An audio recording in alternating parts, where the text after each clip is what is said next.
Okay, guys, we're online now, so you have to stop talking so loudly over there in Japanese. Okay, yeah, 17 minutes late for starting this up. I'm sorry, everybody. It's a big fat mistake from us. CLP, is it over yet? No, it just started. Yeah, basically we had 30 minutes to get to the lot to move some cars out, and it took us a little bit of extra time to do that because we had some cars blocking. Looking for how many people are watching right now. It doesn't show me. Watching now, 0. That can't be true. Okay, so yeah, at the lot, we have one broken car that's there, and then we forgot the keys to another car because that car was dropped off yesterday and the keys were put on my desk, but I didn't bring those keys with me, and so we had 2 cars that were blocking the way, so we had to move a whole bunch of cars out to make room for the other cars to come out, and then 4 cars to pick up. Mike and I did it together. Ended up taking 45 minutes. Mike's still out there, and so that's why we don't have Mike on the side here. You can say hello to Invisible Mike, but he's not going to be here for another probably 30 minutes. They said that they're going to bring another 1 car in 15 to 20 minutes, and then he's going to walk back here, which takes about 15 minutes. So for half of the show, there's going to be no Mike. We do have special guest Naoko here. Naoko, say hello. Hello. And we have special guest Ayako also here. Hello, say hello. Hello. But I don't know. They just walked behind the camera. You may have been able to see them as they did that, but maybe not. I don't know. Did anyone see them? Nobody has ever seen Naoko or Ayako on camera, so that's kind of an interesting little secret information for you guys. You get to see what our staff look like, who are usually hiding away from the camera. Okay, so I got some questions from last week. I'm going to go get them off my desk. I normally have Mike to ask for the questions, but there's no Mike right now. Where's my book? Here it is. And we're going to do like just rapid fire question answering at the beginning, and then we'll be taking some car requests from you guys and some question requests from you as well. Just for the setup, you can log into auction.pacificcoastjdm.com. It's also down here at the bottom. And then you go there, you log into the guest account, or you can make your own account if you're down with that sort of thing. So the guest account is really easy. Login details are right here. Guest, password is Pacific Coast. You enter those here, and then you are logged in. And you can look at the live auctions of everything that's coming up. The rules are you're not allowed to send in anything from USS Auctions because of copyright. Other than that, any car goes, and so you pick the car that you like the RX-7, which I just drove this morning, an FD and an FC. Our white FC, I got to drive it yesterday and today, and it drives pretty nicely.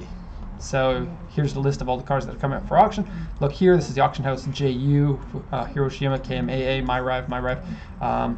Only one USS here, so can't show that if you're going to be selecting cars for us to take a look at. So what you do is you select the car here. You can copy the URL at the top, copy, go into the chat and paste it, and then tell me what type of car it is. Mazda RX-7 and the auction number, JU Hiroshima 2051, like that. If you can do it all in one line, that's the best, but I don't know how to do it all in one line. Maybe just do the car name and the auction house. Then that's good. And then I'm open to any kind of questions that you want to send, like why are you wearing such excellent clothing? I got complimented yesterday when I was at the port by somebody from Canada, actually. Said I was looking good in my new clothes. It's I bought this sweater just the day before yesterday, and I was wearing another one that I bought new. I see that someone is like, hey, I want you to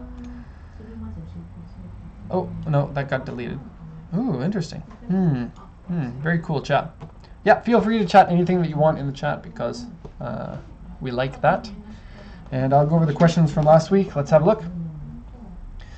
RA grade to grade 3.5. So probably somebody had noticed that a car went through auction before. There's a little link here that you can click on to see if the car has gone through auction before. And a lot of cars get sold and then relisted from like flipping companies. What they do is they buy cars, like they'll bid on everything under the sun, and if they win something for a low price, they'll send it back to a more expensive auction in order to turn a profit. So that's pretty common, and if you're serious about looking for cars, that's a really good way to tell if there's going to be a problem with that car, because if someone's reselling it, you're not going to be able to get it for a good price, or there might be something wrong with the car or something like that. So it's always good to check to see if the car's been at auction before.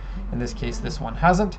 But the question is, somebody noticed that the car was RA grade, and that has been changed to grade 3 when it was relisted at a different auction. And so all of the auctions have their own kind of different rules for the grades. This is a grade 3.5. They're all pretty similar rules, but in some cases they're a little bit different depending on the auction house. And an RA grade is a small accident that has been repaired, and grade 3 is possibly a small accident as well. And so there's nothing fishy there, but a lot of people don't realize that grade 3 can be a car that has been in an accident before. And because of that, grade 3 can be really nice, but most of the time it's a car that was in a very mild accident that wasn't repaired, and that's why it doesn't get an R grade, but it still has some sort of like panel misalignment or something on it. And so you do have to be very careful with grade 3 to make sure that you read all of the little comments here at the bottom as to what the purpose for grade 3 is. And yeah, you can get some good prices for grade 3. Oh, I like how this person put the compression numbers right on the auction sheet. That's pretty uncommon. Those compression numbers look too good to be true. That's probably why he wrote them. Because if it's really high compression engine, people are going to bid much higher on it. Oh, that looks good. BBS RG wheels with the yellow. This car in yellow costs more because it is the initial D color of the car. But before we get into this, more questions. GC8 WRX 92 to 94 4-door. So how much does a GC8 WRX cost? The GC8, in case you don't know, is the first version of the STI. It is basically the one that everybody knows about. How much is a 1992 to 1994 4-door? So I'm guessing this person's from the USA, because those are the generations that people generally don't care about because they're the lower horsepower ones and not as nicely styled. This one here is a version 5, so you get the big wing, you get a different hood here. Oh no, this is a 6. You get a different bumper on it, you get different dashboard, and then crystal headlights. This one here is an earlier version, so you get a different shape of the headlight here, you get a different bumper there, different hood and stuff. This one is actually an RA type because it has black door handles and black mirrors. And yeah, so in 92 to 94, they're just becoming legal now. 92 is very, very super uncommon because I think they only started in like November of that year. So they're really uncommon. I think I see them sell for about 500,000 to 900,000 or $1 million. I thought the price would go up faster than they did. Obviously, this car is better in Japan than the one that they got in the US. The US got a 2.5 liter non-turbo, actually no turbo Imprezas. And then in Japan, they come with the EJ20, 240 horsepower for the first generation. Manual transmission. You can get them with automatic transmissions, oddly. They're very rare, though. Very rare indeed. Ooh. They're a car that doesn't tend to fit body kits well, but I think that this one's not bad. It has the wider fenders on it. Super big hood scoop. Different bumper. Cool. Okay, warning for stream alert. Yeah, some people were saying we need more warning than an hour, so I put this warning up like 5 days in advance, and I didn't actually get a chance to check to see if anybody was like coming right at the beginning, because a lot of people miss the chat and they're like, I want that because I want to talk to Derek because he's so fun. And this time we did, but then it turned out that I was really late because, you know, this chat has to work in with the other work that we have to do in the office, and so it can be a little bit difficult, especially with how busy we are. If you have emailed our info box anytime in the last month, you know exactly how busy we are. It got so bad that we have set an auto reply saying that we're really too busy to take anybody at the moment, and so fitting this into an already busy schedule is a little bit of a challenge. And the last one, oh, so yeah, we're going to be doing that 5 days in advance. I'll see how that works, and if I I might change that to like 1 or 2 days in advance because people don't know what they're going to be doing 5 days out. So yeah, I don't think that this is it's so important to people's lives that they can't, that like they're going to make plans 5 days in advance in order to make sure that they don't miss it. And the last question here from last week's stream, U.S. import laws, quick discussion. Pretty easy, as long as the car is 25 years old and you're in any state other than California and Hawaii, then you can import the car. You don't have to pass anything with emissions for the USA. It just needs to be 25 years old. If the car is an industrial truck or a K truck, you have to pay 25% import tax. Otherwise, it's 2.5%. Not import tax, pardon me, duty. And then anything goes. There's state-specific regulations as well, because every state gets to set their own regs for what makes a car street legal. So you may have to. This is why California and Hawaii are no good. But otherwise, I think it's fairly easy. You import with a broker because importing itself is rather difficult. They make it difficult on purpose, but we set you up with that broker, so in that respect, it's fairly easy. And then you get to have your cool car. It's I think compared to other countries, pretty easy. You don't have to do a national inspection like many of the other countries. Like you can import R-grade cars. Some countries can't. You can import basically anything over that age, no matter what the state of modification. There is a rule that it has to have the an engine that is also 25 years old, but to my knowledge, this is never an issue with anybody because they don't really have a way to check when an engine was built because they don't have spreadsheets of engine numbers, and oftentimes the engine number is in a non-visible place to an inspector, and every car it's in a different location, and so it is a little bit of a challenge there to because every state gets to set their own rules. Yeah. Anyways, that's all the questions from last week's chat. Mike usually records the questions that he thinks are good out of the chat and then tells me about them, in case this is your first time here.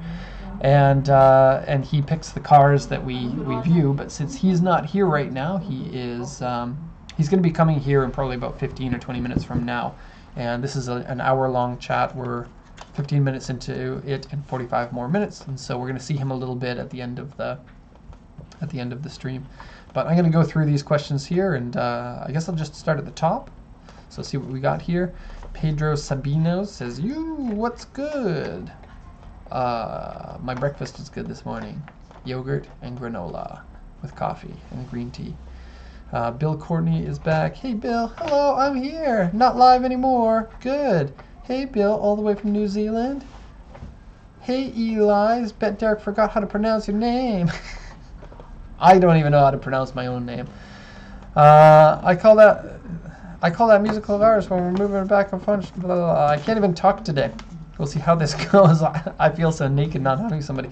I got 2 people over there, but they're both like, I don't want to be on there. I don't want to talk. Pedro wants to know what's my daily driver. I just drive our family's minivan. I don't really have enough places to go outside of work that require a daily driver, and then so I use our company car, which you can see if you want right here. Uh-oh, YouTube, watching YouTube. So there it is. It has different wheels on it, and it has been lowered since this is right when we first got it. And so that's our company car. That's what I drive almost all the time. And then on the weekends, I drive our minivan, and our minivan is an Elysion, which I don't have a video of. And the Elysion is a wonderful car. Oops. Apparently, it is an anime girl name. And mine looks basically like this. Pretty simple. Competitive with the Alphard and the Elgrand, but a little bit smaller, lower roofline, better on gas. 250 horsepower is pretty sweet in a minivan. Doesn't feel slow at all. Okay, so let's have a look at a car here. What do we got? JU Fukushima Yakuza car. That sounds pretty sweet. 2001. And so, now we'll talk about this one first. So I brought this one up at the beginning of the stream, showing you how to search for the cars. It is a 1999, and I'm just going to read over the sheet here. You guys get exterior shots only. So it's a 1999 RX-7 rotary engine, of course, for C-Tour, but the rear seats are almost not seats. But oddly, it would be better if it was just a shelf in the rear, because you can't really fit people in there, and then because of it's like really, really deep, like circular, like a bucket, and so it makes it a little bit difficult to put anything in there except for like racing helmet. This would be a difficult car to fit in with a racing helmet because the seat is oddly high in this car. It doesn't look like it, but it is. Auction grade 3.5, interior B, 83,900 kilometers, so nice low mileage, 5-speed manual like they all are.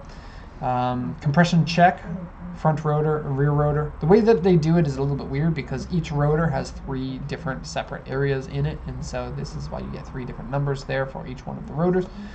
I think you have to go to Mazda in order to get the compression test done, but I'm not too sure. Maybe some of the shops that specialize in rotary will have the tools needed, but you can't just do it with a regular compression tester.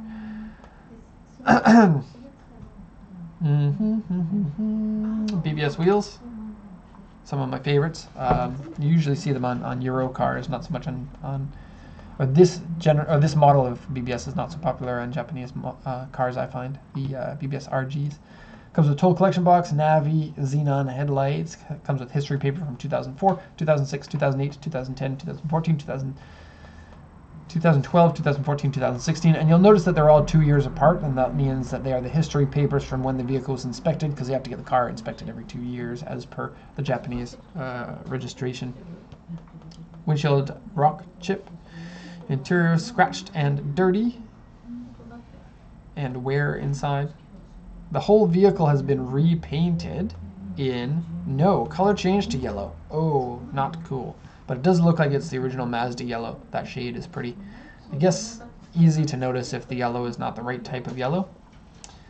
Left rear fender has been replaced, wheel scratched, aftermarket steering wheel and shift knobs, aftermarket suspension and exhaust various scratches and dents. Left rear tire house outer section is dented. That's from some sort of accident. This is a little bit weird that they grade it at 3.5, but in order for it to qualify for our grade, it needs to have some damage to the frame that has been repaired, and whatever damage to the frame that there has been, the left rear fender has been replaced. That's not frame damage. And the left rear tire house outer section dented. That would be accident damage, but not enough to require repair. So I would consider this to be a very low accident damage car, even though it's not an R grade. So people who have watched the stream, they probably know an R grade car